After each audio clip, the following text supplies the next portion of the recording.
ভাইরে ভাই, একটা মানুষ এক বউ নিয়ে সংসার চালাতে হিমশিম খায়, আর নীরব ভাই এখন দুই বউ নিয়ে পুরো নাটকের ট্রাফিক পুলিশ হয়ে গেছে।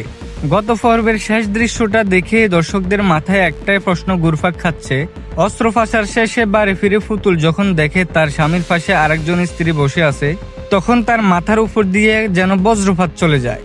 দ্বিতীয় পর্বে সম্ভবত শুরুতে দেখা যাবে পুতুল তোমার পরিচয় জানতে চাইবে, আর তোমাও নিজের অবস্থান জাহির করতে একটু পিছপা হবে না।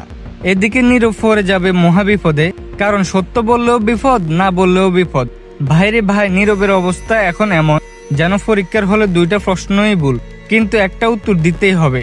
অন্যদিকে তোমা তার অর্থ আর প্রভাব ব্যবহার করে সংসারের নিয়ন্ত্রণ নিজের হাতে রাখতে চাইবে। আর পুতুলের সামনে তখন সবচেয়ে কঠিন প্রশ্ন, সে কি এই বাস্তবতা মেনে নেবে, নাকি অভিমান করে সংসার ছেড়ে চলে যাবে। আমার মনে হচ্ছে আগামী পর্বে পুতুল আর তোমার মধ্যে বড় ধরনের সংঘর্ষ দেখা যেতে পারে, আর এই সংঘর্ষই নাটকের গল্পকে নতুন দিকে নিয়ে যাবে। এই সময় আমার ফাজিল বন্ধু হাবিব জিজ্ঞেস করলো, দোস্ত, এক সংসারে দুই বউ থাকলে শান্তি থাকে? আমি বললাম, ভাই, নাটকে থাকে ড্রামা, বাস্তবে থাকে মাথা ব্যথা। তো আপনাদের কি মনে হয়, পুতুল কি নীরবকে ক্ষমা করবে, নাকি সংসার শুরু হবে নতুন জ্বর দিয়ে? কমেন্টে জানান। আর ফাজিলগিরি ফানে নতুন হলে এখনই সাবস্ক্রাইব করে ফেলুন। আল্লাহ হাফেজ।